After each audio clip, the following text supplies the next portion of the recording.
Friends, स्वागत है आपका आज की इस नई वीडियो में। तो देखिए, आज हमारे पास एक 28 इंच का पैनासोनिक का एलईडी टीवी रिपेयर होने के लिए आया है। इसमें कस्टमर का कहना ये था, इसमें सप्लाई तो जा रहा है, आवाज़ भी आ रहा है, लेकिन पिक्चर नहीं आ रहा था। जबकि प्रॉब्लम ऐसा कुछ नहीं है।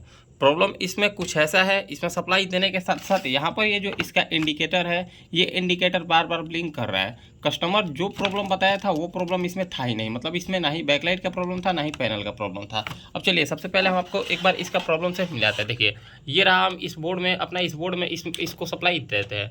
देखिए, जैसे ही हम इसमें यहाँ पर सप्लाई दिए, तो देखिए यहाँ पर इसके इंडिकेटर पर आप ध्यान दीजिएगा। देखिए ये कैसे बल्ब ब्लिंक कर रहा है। देखिए ये बल्ब देखिए कैसे ब्लिंक कर रहा है, फिर बंद हो रहा है, फिर चालू हो रहा है, फिर बंद हो रहा है। देखिए यहाँ पर हम थोड़ा सा आपको करीब से दिखाने की कोशिश करते हैं। देखिए चालू हो रहा है, बंद हो रहा है, चालू हो रहा है, बंद हो रहा है। अब इसमें कस्टमर प्रॉब्लम कुछ और बताया था और इसमें प्रॉब्लम कुछ और निकला, इसीलिए हम इस टॉपिक पर वीडियो को बना दिए हैं।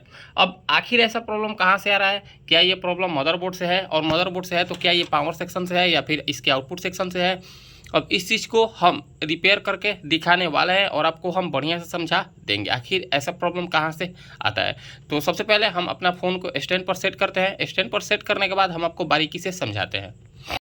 तो चलिए, अब इसमें प्रॉब्लम को फाइंड आउट करते हैं आखिर प्रॉब्लम कहाँ से है। तो सबसे पहले हमको क्या चेक करना है? देखिए, सबसे पहले यहाँ पर तो वोल्टेज फ्लैक्चुएट कर रहा है। अब वोल्टेज फ्लैक्चुएट कर रहा है, इसका मतलब ये है कि हो सकता है यहाँ पर ये जो हमारा 12 वोल्टेज बन रहा है, ये 12 वोल्टेज ड्रॉप हो रहा होगा।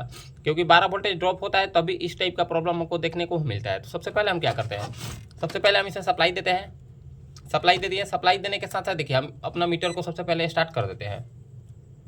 मीटर स्टार्ट करने के बाद सबसे पहले हम एक बार अपना वोल्टेज को चेक कर लेते हैं। देखिए, हम यहाँ पर ग्राउंड को पकड़ लिए। देखिए, यहाँ पर ग्राउंड पकड़ने के बाद हमको यहाँ पर 12 वोल्टेज को चेक करना है। क्या यहाँ पर हमको 12 वोल्टेज देखने को मिल रहा है या फिर नहीं? तो देखिए, हमको यहाँ पर 12 वोल्टेज के जगह पर 2 वोल्टेज, 3 वोल्टेज, 4 वोल्टेज ऐसा बन रहा है। देखिए, यहाँ पर हमको 12 वोल्टेज के ऊपर 2 वोल्टेज, 3 वोल्टेज, 4 वोल्टेज बन रहा है। जबकि यहाँ पर हमको स्टेबल 12 वोल्टेज देखने को मिलना चाहिए था। मतलब कि ये वोल्टेज हमारा गलत है। अब ये वोल्टेज आखिर क्यों गलत है, इस चीज़ को भी हम एक बार फाइंड आउट करेंगे। उसके बाद हम बैकलाइट के एक बार वोल्टेज को चेक कर लेते हैं। तो देखिए, यहाँ पर हमको 17 वोल्टेज थोड़ा बहुत, मतलब 17 वोल्टेज ठीक ठाक मिल रहा है, थोड़ा बहुत स्टेबल हो रहा है पॉइंट पे। फिर भी ये वोल्टेज हमारा स्टेबल होना चाहिए था। यहाँ पर तो हमारा पूरा वोल्टेज एकदम फ्लैक्चुएट कर रहा है। अब यहाँ पर ये जो हमारा पूरा वोल्टेज फ्लैक्चुएट कर रहा है, अब इसका कारण क्या है? क्या इसका कारण सेकेंडरी सेक्शन है या फिर इसका कारण प्राइमरी सेक्शन है? अब इस चीज़ को एक बार हम चेक करने का तरीका आपको बताते हैं। तो सबसे पहले आपको क्या करना है, इस टाइप का अगर आपके पास देखिए, यहाँ पर हमारा वोल्टेज कितना फ्लैक्चुएट हो रहा है, यहाँ पर वोल्टेज हमारा 2 वोल्टेज, 3 वोल्टेज, 4 वोल्टेज पहुंच रहा है। जबकि यहाँ पर अगर हमारा वोल्टेज 12 वोल्टेज जाता, और मतलब यहाँ पर अगर हमारा 12 वोल्टेज आता और जैसे ही हम इसमें सप्लाई देने के बाद यहाँ पर हमारा वोल्टेज ड्रॉप होता है, यानी कि जैसे हम इसको स्टैंड बाई से ऑन करते और उस केस में यहाँ पर हमारा 12 वोल्टेज ड्रॉप होता, तो हम उस केस में जान जाते कि यहाँ पर ये जो हमारा लगा सेकेंडरी सेक्शन में, यहाँ पर जो 25 वोल्ट का कैपेसिटर लगा हुआ है, 220 वी 25 वोल्ट या फिर 220 वी 35 वोल्ट का कैपेसिटर लगा हुआ होता है, ये कैपेसिटर कमजोर हो जाने के कारण ऐसा प्रॉब्लम देखने को मिलता है। लेकिन फिलहाल इसमें कितना वोल्टेज बन रहा है? 2 वोल्टेज, 3 वोल्टेज, 4 वोल्टेज, 5 वोल्टेज ऐसा बन रहा है। वोल्टेज कोई भी स्टेबल नहीं रह रहा है। अब इससे ये पता चल रहा है कि 110% हमारा प्राइमरी सेक्शन में दिक्कत है। प्राइमरी सेक्शन में दिक्कत होने के कारण ही ऐसा प्रॉब्लम ज़्यादातर देखने को मिलता है। और प्राइमरी सेक्शन में क्या है, हमारा कैपेसिटर वीक है। तो हम एक बार इस कैपेसिटर का भी वोल्टेज को चेक कर लेते हैं। यहाँ पर हमको 249 वोल्टेज प्रॉपर देखने को मिल रहा है, मतलब ये हमारा वोल्टेज प्रॉपर ओके है। यहाँ पर अब देखिए, ये हमारा वोल्टेज प्रॉपर ओके है। अब इस चीज़ को भी हम एक बार चेक कर लेते हैं, क्या ये हमारा, देखिए यहाँ पर 200, इस कैपेसिटर पर 246 वोल्टेज तो हमको प्रॉपर देखने को मिल रहा है। अब हमको ये चीज़ के चेक करना है, क्या यहाँ पर ये जो हमारा मोस्फेट लगा हुआ है, यहाँ पर ये जो हमारा मोस्फेट लगा हुआ है, ये मोस्फेट हमारा प्रॉपर स्विचिंग कर रहा है या फिर नहीं। तो देखिए, अगर ये हमारा यहाँ पर ये जो मोस्फेट लगा हुआ है, अगर ये हमारा मोस्फेट प्रॉपर स्विचिंग करेगा तो इस कैपेसिटर पर हमको थोड़ा सा भी सप्लाई निकालने के बाद वोल्टेज चार्ज नहीं होना चाहिए था। देखिए, यहाँ पर अभी हमारा वोल्टेज 248 है। अब इसमें से देखिएगा, हम सप्लाई को निकाल दिए। देखिए, हम इसमें से प्लग को निकाल दिए। अब एक बार हम यहाँ पर फिर से कैपेसिटर पर वोल्टेज को चेक कर लेते हैं, क्या यहाँ पर हमारा वोल्टेज स्टोर रहता है या फिर नहीं। तो देखिए, यहाँ पर तो अभी भी हमारा वोल्टेज पूरा स्टोर है। 245, 246, 244 वोल्टेज अभी भी प्रॉपर स्टेबल, प्रॉपर रुका हुआ है। मतलब इससे ये पता चल रहा है कि यहाँ पर ये जो हमारा कैपेसिटर लगा हुआ है, यहाँ पर ये जो हमारा मोस्फेट लगा हुआ है, ये मोस्फेट स्विचिंग नहीं कर रहा है। और ये मोस्फेट बढ़िया से स्विचिंग न करने के कारण ही यहाँ पर ये जो हमारा कैपेसिटर है वोल्टेज को स्टोर कर ले रहा है। क्योंकि अगर ये हमारा मोस्फेट स्विचिंग करता तो यहाँ पर ये जो हमारा कैपेसिटर है, ये कैपेसिटर वोल्टेज को स्टोर नहीं करता। तो सबसे पहले हम इसको डिस्चार्ज कर लेते हैं। देखिए, सबसे पहले हम इसको डिस्चार्ज कर लिए। और आप कभी भी जान जाइए, अगर आपका मोस्फेट या फिर कोई भी आईसी स्विचिंग करेगा तो उस केस में यहाँ पर ये जो फिल्टर कैपेसिटर लगा हुआ होता है 450 वोल्ट, 500 वोल्ट या फिर 400 वोल्ट का कैपेसिटर लगा हुआ होता है, ये वोल्टेज हमारा चार्ज नहीं होना चाहिए। अगर मोस्फेट या फिर पावर आईसी स्विचिंग करेगा तो ये कैपेसिटर चार्ज नहीं होगा, और स्विचिंग नहीं करेगा तो ये कैपेसिटर आपका 110% चार्ज होगा। तो उस केस में आपको क्या करना है, उस केस में आपको क्या करना है, उस केस में अगर आपके पास यहाँ पर ये जो ड्राइवर आईसी लगा हुआ है, यहाँ पर ये जो आपके पास ड्राइवर आईसी इस नंबर का अगर आपके पास ड्राइवर आईसी है और आपके पास ड्राइवर आईसी मिल जाए तो आप इस ड्राइवर आईसी को चेंज कर दे, आपका प्रॉब्लम सॉल्व हो जाएगा। ज़्यादातर केस में, कभी कभार केस में यहाँ पर ये कैपेसिटर वीक हो जाने के कारण भी ऐसा प्रॉब्लम देखने को मिलता है, लेकिन इस केस में इस कैपेसिटर के वीक हो जाने के कारण यहाँ पर वोल्टेज तो बनेगा 10 वोल्टेज, 11 वोल्टेज, अब सीधा 2 वोल्टेज 3 वोल्टेज नहीं बनेगा। तो इसका क्या प्रॉब्लम है, इसका प्रॉब्लम ये हमारा ड्राइवर आईसी है। ये ड्राइवर आईसी प्रॉपर से स्विचिंग नहीं करा पा रहा है इस मोस्फेट को, इसी के कारण इसके आउटपुट में हमको 2 वोल्टेज 3 वोल्टेज देखने को मिल रहा है। तो अब इसका उपचार क्या है, अब इसका उपचार हमारे पास एक ही है, या तो हम इसमें एक अलग से पावर सप्लाई को लगा दें, 12 वोल्टेज और 24 वोल्टेज का एक अलग से पावर सप्लाई आता है, हम उस पावर सप्लाई को लगा दें, नहीं तो हम इस पावर सप्लाई को रिपेयर करें। अब रिपेयर करने का बहुत सारा तरीका है, या तो आप इसमें 524 मॉड्यूल लगा दें या फिर आप CA888 मॉड्यूल करके लगा दें। तो हम क्या करते हैं, सबसे पहले इस बोर्ड को बाहर निकालते हैं। बोर्ड को बाहर निकालने के बाद हम इस यहाँ पर ये जो मोस्फेट लगा है इस मोस्फेट को बाहर निकालते हैं, इस ड्राइवर आईसी को बाहर निकालते हैं, फिर हम आपको दिखाते हैं। तो देखिए हम इसमें से इस मोस्फेट को बाहर निकाल दिए, देखिए इसमें से हम इस मोस्फेट को बाहर निकाल दिए। इस मोस्फेट का नंबर है, हम आपको दिखाने का प्रयास करते हैं, देखिए 7N65 करके इस मोस्फेट है, 7 एम्पियर 650 वोल्ट का इसमें एक मोस्फेट लगा हुआ है। इस मोस्फेट को बाहर निकाल दिए। फिलहाल ये मोस्फेट तो हमारा खराब नहीं था, ये हमारा ड्राइवर आईसी खराब था। देखिए यहाँ पर ये जो हमारा ड्राइवर आईसी लगा हुआ है, देखिए थोड़ा सा हम इसको जूम करते हैं। देखिए यहाँ पर ये जो हमारा छोटा सा ड्राइवर आईसी आपको 6 पिन का देखने को मिल रहा है, ये ड्राइवर आईसी हमारा खराब था। ये ड्राइवर आईसी खराब हो जाने के कारण ही ऐसा प्रॉब्लम हमको देखने को मिल रहा था। अब देखिए हम इसमें ये जो 524 मॉड्यूल आता है, देखिए ये जो 524 मॉड्यूल आता है, हम इस 524 मॉड्यूल को इस पावर सप्लाई में इंस्टॉल करने वाला है। इस 524 मॉड्यूल को इंस्टॉल करके किस तरीके से किसी भी एलईडी टीवी को चालू किया जाता है हम आपको बताते हैं। सबसे पहले यहाँ पर ये जो ड्राइवर आईसी है इस ड्राइवर आईसी को बाहर निकालते हैं।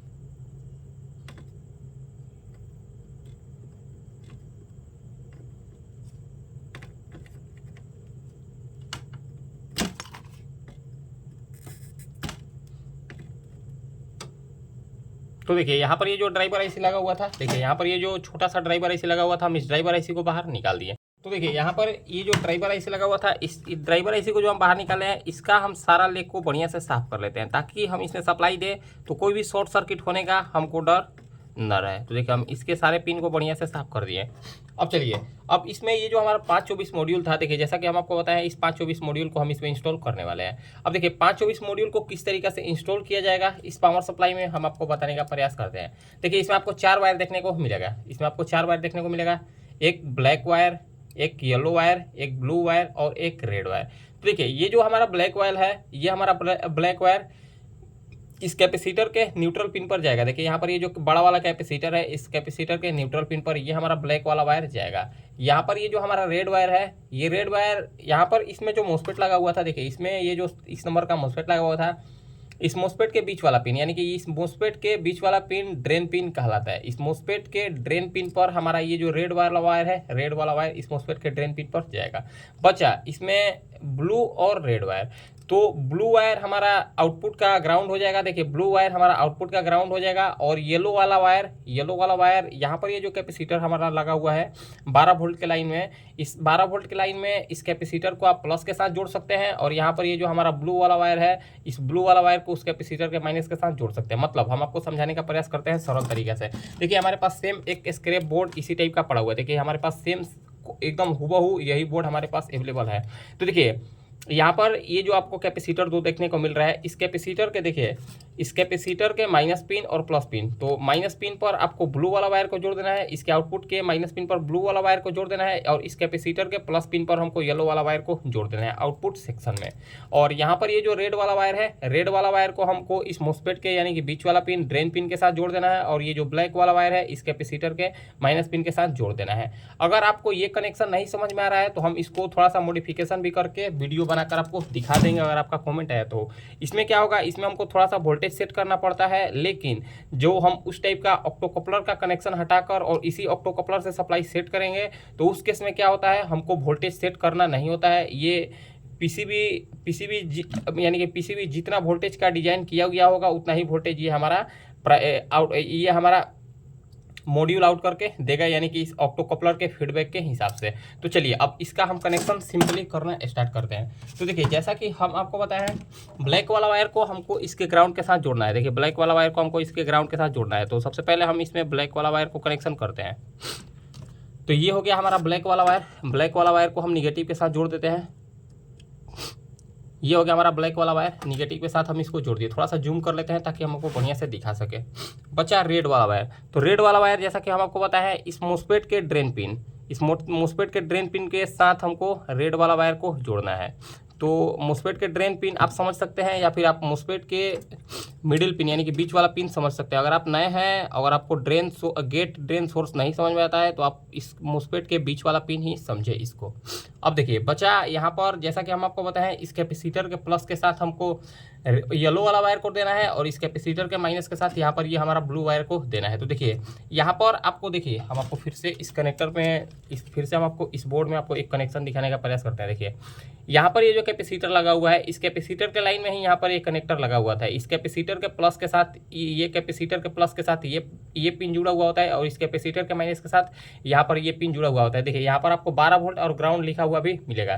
देखिए ये हो गया हमारा 12 वोल्ट और ये हो गया हमारा GND। तो यहाँ पर देखिए 12 वोल्ट पर हम येलो वाला वायर को जोड़ देंगे और GND पर हम ब्लू वाला वायर को जोड़ देंगे। हम इस PCB को नहीं खोलेंगे। तो सिंपली हम यही कनेक्शन करके दिखाने का प्रयास करते हैं। देखिए हम यहाँ पर थोड़ा सा बढ़िया से सोल्डरिंग कर लेते हैं। देखिए जैसा कि हम आपको पता है, इसके फर्स्ट वाले पिन पर हमको येलो वाला वायर को जोड़ देना है, क्योंकि ये हो गया हमारा 12 वोल्ट का पिन। देखिए ये हो गया हमारा 12 वोल्ट का पिन, और बचा हमारा ब्लू वाला वायर। तो ब्लू वाला वायर हो गया हमारा ग्राउंड का पिन। तो हम इस ग्राउंड के पिन को हम ब्लू वायर के साथ जोड़ देते हैं। देखिए हम इसको ब्लू वाला वायर के साथ जोड़ दिए, और थोड़ा सा हम इसके वोल्टेज को एडजस्ट करने के लिए थोड़ा सा हम इसको बढ़ा देते हैं। देखिए थोड़ा सा हम इसको इसलिए बढ़ाए, ज़्यादा आपको नहीं बढ़ाना है, क्योंकि हो सकता है इसके आउटपुट में सप्लाई ज़्यादा जाए। देखिए हम आउटपुट में सप्लाई ज़्यादा जाएगा तो इसका खराब होने का डर ज़्यादा बना रहेगा। तो अब इसको हम थोड़ा सा ही हम इसको उठाए हैं, इसके यानी कि ये ज़्यादा वोल्टेज आउटपुट ना कर सके। तो देखिए सबसे पहले हम क्या करेंगे, सबसे पहले सिंपली हम इसको सीरीज में ही सप्लाई देने का प्रयास करते हैं। देखिए हम इसमें जैसे ही सीरीज में सप्लाई दिए, अब सप्लाई देने के साथ हम एक बार इसका वोल्टेज को चेक कर लेंगे, क्या यहाँ पर हमको आउटपुट सप्लाई देखने को मिलता है। देखिए इसके कैपेसिटर पर हमको 12, देखिए हम एकदम एक्यूरेट वोल्टेज सेट कर दिए। देखिए एक बार में ही 12.77 वोल्टेज के समथिंग हमको देखने को मिल गया। 12.77 वोल्टेज के समथिंग यहाँ पर 12.75 वोल्टेज हमारा आउटपुट एक बार में देखने को मिल गया। और देखिए हम आपको दिखाने का प्रयास करते हैं, जैसे ही हम जैसे ही इसमें पावर सप्लाई का मॉड्यूल लगाए, तो देखिए ये हमारा टीवी भी बिल्कुल ऑन हो गया। देखिए इसका बैकलाइट हमारा प्रॉपर चालू हो गया। हम आपको दिखाने का प्रयास करते हैं। देखिए ये हमारा बैकलाइट भी चालू हो गया। देखिए फिर से हम इसमें सप्लाई को निकाल देते हैं। हम फिर से इसमें सप्लाई निकालने के बाद देखिए ये हमारा बैकलाइट बंद हो गया, और जैसे ही हम इसको चालू करेंगे, देखिए जैसे हम इसको चालू करेंगे, देखिए यहाँ पर ये हमारा बैकलाइट ऑन हो जाएगा। जैसे हम इसको चालू करेंगे, देखिए आप एक बार बैकलाइट पर ध्यान दीजिएगा, ये हमारा बैकलाइट खुद ब खुद चालू हो जाएगा। तो देखिए ये हमारा बैकलाइट खुद ब खुद चालू हो गया।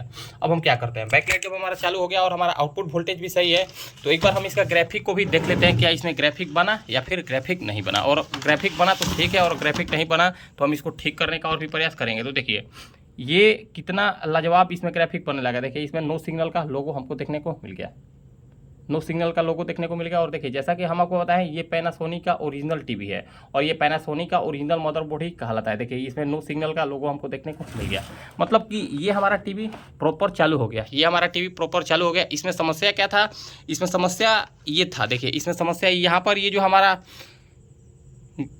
मोस्फेट को ड्राइव करने के लिए यहाँ पर ये जो एक ड्राइवर आईसी लगाया जाता है, ये ड्राइवर आईसी खराब हो जाने के कारण मोस्फेट को बढ़िया से स्विचिंग नहीं करा रहा था। और जब तक मोस्फेट हमारा स्विचिंग नहीं करेगा तब तक हमको आउटपुट वोल्टेज प्रॉपर देखने को नहीं मिलेगा।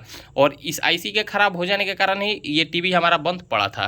तो देखिए इसमें हम एक मॉड्यूल लगाकर इसको आसानी के साथ चालू कर दिए। फिलहाल हमारे पास ये ड्राइवर आईसी होता तो हम इस ड्राइवर आईसी को इसमें डालकर और इसको भी चालू कर सकते थे। तो देखिए उम्मीद करते हैं आपको हमारा ये जानकारी अच्छा लगा होगा। अगर आपको हमारा ये जानकारी अच्छा लगा हो तो फ्रेंड्स वीडियो को लाइक करें, कमेंट करें और हमारे चैनल को सब्सक्राइब जरूर करें। देखिए अगर कोई लोग नए होंगे और उनको रिपेयरिंग नहीं पता होता है तो वो क्या करेंगे, इसमें नया मदरबोर्ड को डालकर और कस्टमर से ज़्यादा चार्ज कर लेंगे, 2000-3000 चार्ज कर लेंगे। तो देखिए आपको चेंज नहीं करना है, आपको रिपेयर करने का कोशिश 100% करना है। तो मिलते हैं किसी नेक्स्ट वीडियो में। आज के लिए इतना ही, धन्यवाद।